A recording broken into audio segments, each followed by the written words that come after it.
Hello students, welcome to our channel NGC classes. आज हम लोग फिजिक्स का एक नया टॉपिक डिस्कस करने वाले हैं और वो टॉपिक है हमारा रिफ्रैक्शन। इस टॉपिक को समझने के लिए हम कुछ एक्टिविटी करते हैं जो कि हमारे टॉपिक को समझने में काफी हेल्पफुल होगा। फॉर एग्जाम्पल देखिए, अगर हमारे पास ये ग्लास है, इस ग्लास में पानी डाले हुए और अगर हम इस पेंसिल को यहाँ पे रखेंगे तो ये पेंसिल जो है वो हवा में स्ट्रेट, लेकिन पानी के अंदर ये मुड़ा हुआ दिखाई दे रहा है।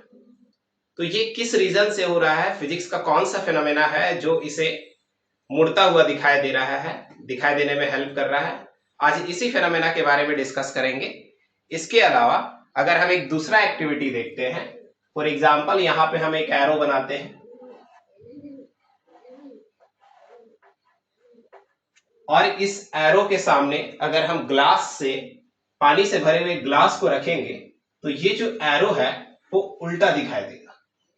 और ये जो उल्टा दिखाई देता है ये किस रीजन से है? तो ये भी हमारे फिजिक्स के फिनोमेना रिफ्रैक्शन के कारण हो रहा है। तो आइए समझते हैं कि रिफ्रैक्शन एक्चुअली में होता क्या है। इस फिनोमेना को समझने के लिए, रिफ्रैक्शन के फिनोमेना को समझने के लिए सबसे पहले हमें जानना होगा रेरर मीडियम क्या होता है और डेंसर मीडियम क्या होता है।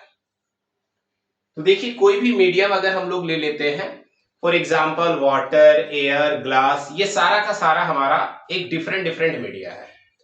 जब नंबर ऑफ पार्टिकल्स किसी भी मीडिया में लेस होगा किसी दूसरे मीडिया के कंपेयर में, तो हम लोग बोलेंगे कि वो जो हमारा मीडियम है वो रेरर मीडियम है। वो कौन सा मीडियम होगा? Rarer medium. तो देखिए, मैंने यहां लिखा है a medium in which number of particles are relatively less. Relatively less बोलना जरूरी है क्योंकि जब भी हम लोग कंपेयर करेंगे, जब भी हम लोग रेरर और डेंसर मीडियम की बात करते हैं तो हमेशा कंपेयर करके बताया जा सकता है, ये रिलेटिव टर्म है, then the other medium. Similar way में अगर हम डेंसर मीडियम की बात करते हैं तो यहां पे क्या होगा? Relatively more particle then the other medium. दूसरे मीडियम के कंपेयर में यहां पे जो नंबर ऑफ पार्टिकल्स होगा वो ज्यादा होगा। तो हम बोलेंगे कि फर्स्ट वाला मीडियम जहां पे नंबर ऑफ पार्टिकल लेस है दूसरे वाले मीडियम के कंपेयर में, तो हमारा फर्स्ट वाला मीडियम हो जाएगा रेरर मीडियम और सेकेंड वाला मीडियम जो हो जाएगा वो हो जाएगा डेंसर मीडियम। ना रेरर मीडियम की अगर हम बात करते हैं तो रेरर मीडियम के केस में हमारा लाइट जो है, in this medium light is faster. Rarer medium के केस में लाइट जो है वो फास्टली ट्रेवल करेगा क्योंकि वहां पे नंबर ऑफ पार्टिकल्स कम है। और डेंसर मीडियम के केस में light is slower then the other medium. Denser medium में हमारा लाइट स्लो हो जाएगा। तो ये आप लोग अगर समझ पाते हैं कि लाइट जो है वो रेरर मीडियम में फास्टली ट्रैवल करता है और डेंसर मीडियम में स्लोली ट्रैवल करता है, इसके पीछे का लॉजिक ऐसे समझ सकते हैं कि अगर हम रेरर मीडियम की बात करेंगे तो वहां पे बहुत कम पार्टिकल्स होंगे, लाइट के पाथ में कोई ऑब्स्ट्रक्शन नहीं होगा, लाइट अच्छे से पास हो सकता है, फास्टली ट्रैवल करेगा। लेकिन जैसे ही नंबर ऑफ पार्टिकल्स बढ़ जाएंगे तो लाइट जो है वो स्लो हो जाएगा, जिसके कारण हम बोलेंगे कि जहां पे लाइट स्लो हो गया वो हमारा ऑप्टिकली डेंसर मीडियम। पहले तो हमने सिर्फ डेंसर मीडियम समझा था, अब लाइट उस मीडियम में ट्रैवल कर रहा है, इसलिए वो मीडियम हमारा ऑप्टिकली रेरर मीडियम या ऑप्टिकली डेंसर मीडियम हो जाएगा। तो ऑप्टिकली रेरर और ऑप्टिकली डेंसर ये दोनों ही रिलेटिव टर्म है। एग्जाम्पल में मैंने लिख रखा है एयर, वाटर, ग्लास, डायमंड, ये सारा का सारा ऑप्टिकल मीडियम है क्योंकि लाइट ये सारे मीडियम से पास हो सकता है। एयर से भी लाइट पास हो सकता है, वाटर, ग्लास और डायमंड से भी।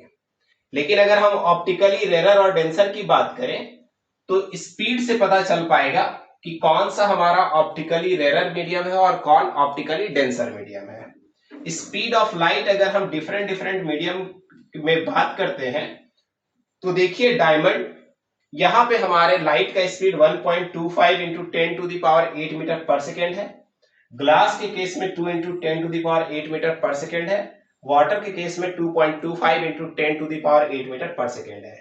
वहीं पे एयर की बात करेंगे तो सबसे ज्यादा लाइट फास्ट यहीं पे है। इसका मतलब एयर ऑप्टिकली रेयर मीडियम है। उसके बाद इससे डेंस वाटर है जहां पे लाइट का speed 2.25 into 10⁸ metre per second है।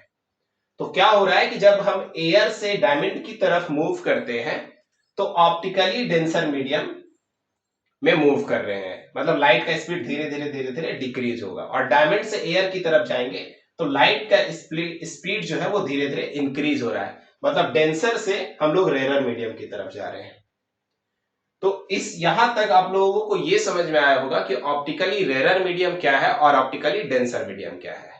अगर हम एयर और वाटर की बात करेंगे, वाटर में स्पीड कम है इसलिए वो ऑप्टिकली डेंसर है, किसके कंपेयर में? एयर के कंपेयर में। वहीं अगर हम वाटर और ग्लास के बारे में बात करेंगे तो ग्लास में स्पीड कम होगा, वाटर में ज्यादा है, तो ग्लास इस बार डेंसर और वाटर इस बार रेयर मीडियम हुआ। ऑप्टिकली रेयर मीडियम या ऑप्टिकली डेंसर मीडियम बोल सकते हैं। तो मैंने बताया कि डेंसर मीडियम और रेयर मीडियम में लाइट का जो स्पीड है वो अलग अलग है। एक मीडियम से दूसरे मीडियम में जाने पे लाइट का स्पीड जो है वो चेंज हो जाता है। एक चीज नोटिस कीजिएगा, light always travel in a straight line in any particular medium. Light हमेशा स्ट्रेट लाइन में, स्ट्रेट पाथ में ही चलता है अगर वो किसी एक पर्टिकुलर मीडियम में चल रहा है। फॉर एग्जाम्पल अगर हम एयर की बात करते हैं तो through out the air light का स्पीड चेंज नहीं होगा, लाइट का speed 3 into 10⁸ metre per second ही रहेगा, जिसके कारण अगर लाइट एक ही मीडियम एयर में ट्रैवल कर रहा है तो हमेशा वो स्ट्रेट पाथ में ट्रैवल करेगा। सिमिलर वे में लाइट इस बार अगर वाटर में ट्रैवल कर रहा है, अब एयर में ट्रैवल नहीं कर रहा है, वाटर में ट्रैवल कर रहा है, तो वाटर में इस स्पीड से ट्रैवल करेगा 2.25 इंटू 10⁸ मीटर पर सेकेंड, और अपने स्पीड में कोई चेंज नहीं होने के कारण, इसके स्पीड में कोई चेंज नहीं होने के कारण वाटर मीडियम में भी लाइट स्ट्रेट पाथ में ही चलेगा। इसी तरीके से ग्लास के केस में भी ये स्ट्रेट पाथ में चलेगा, मतलब लाइट हमेशा एक स्ट्रेट पाथ में ही चलेगा, उसके पाथ में कोई डेविएशन, कोई चेंजेस नहीं आएगा अगर लाइट एक पर्टिकुलर मीडियम में चल रहा हो। लेकिन क्या होगा अगर लाइट एक मीडियम से दूसरे मीडियम में ट्रैवल करेगा? फॉर एग्जाम्पल यहां पे देखिए, यहां पे एयर है और यहां पे दूसरा मीडियम वाटर है। ये दोनों मीडियम को सेपरेट करने के लिए ये हमारा सरफेस है जो दोनों मीडिया को सेपरेट कर रहा है। क्या होगा अगर एक लाइट इस सरफेस पे फॉल करेगा, ये हमारा रे जो फॉल कर रहा है, दिस रे is called incident ray, and ये जो इंसिडेंट रे है वो हमारे नॉर्मल के साथ एक पर्टिकुलर एंगल बनाएगा, this is called angle of incidence.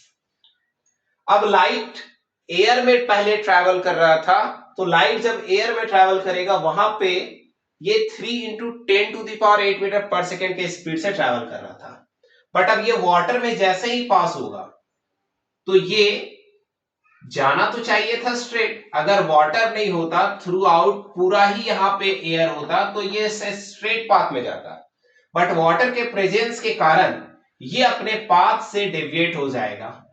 इस तरीके से अपने पाथ से डेविएट हो जाएगा। क्यों हुआ? क्योंकि लाइट के स्पीड में चेंज आया, वो एक मीडियम से दूसरे मीडियम में चला गया। मैंने अभी बताया था कि लाइट अगर एक ही मीडियम में जा रहा है तो स्ट्रेट पाथ में चलेगा, लेकिन अगर लाइट एक मीडियम से दूसरे मीडियम में आ जाएगा तो ये क्या कर जाएगा? बेंड कर जाएगा, एंड दिस रे इज कॉल्ड रिफ्रैक्टेड रे, and angle between normal and refracted रे is called angle of refraction. तो हम लोग यहाँ पे देख रहे हैं कि लाइट जो है वो बेंड हो रहा है, and this phenomena of bending of light when it goes from one medium to another medium is called refraction of light। हमारा टॉपिक यही था कि रिफ्रैक्शन क्या है, तो हमने देखा रिफ्रैक्शन बेंड होने के कारण ही, लाइट के बेंडिंग होने के फेनोमेना को रिफ्रैक्शन बोलते हैं। और ये लाइट में बेंड किस लिए हो रहा है? क्योंकि डेंसिटी में डिफरेंस है, ये ऑप्टिकली रेयर मीडियम है, ये ऑप्टिकली डेंसर मीडियम है, तो डेंसिटी में डिफरेंस होने के कारण लाइट के स्पीड में चेंज हो रहा है और इसी के कारण ये क्या हो रहा है? बेंड हो रहा है। अगर हम लोग एक और सिचुएशन लेते हैं जहां पे लाइट, ये पहले वाले केस में लाइट जो है वो रेयर से डेंसर में आ रहा था, लेकिन अगर लाइट डेंसर से रेयर में जाएगा तो क्या होगा? फॉर एग्जाम्पल यहां पे इस बार मैंने ऊपर एयर ही है और नीचे मैंने वाटर लिया हुआ है। ये हमारा नॉर्मल होगा। इस बार रे, इंसिडेंट रे वाटर से पास हो रहा है। वाटर में जब ये ट्रैवल करेगा तो स्ट्रेट पाथ में ट्रैवल करेगा, लेकिन जैसे ये एयर में आएगा, जाना तो चाहिए था इसको स्ट्रेट। अगर ये एयर नहीं होता, ये भी वाटर होता तो, बट एयर के होने के कारण ये अपने पाथ से क्या हो जाएगा, डेविएट हो जाएगा इस तरीके से।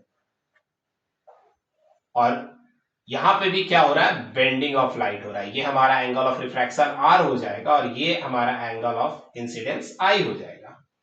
एंगल ऑफ इंसिडेंस और एंगल ऑफ रिफ्रैक्शन हमेशा नॉर्मल और इंसिडेंट रे, नॉर्मल और रिफ्रैक्टेड रे के बीच का एंगल होता है।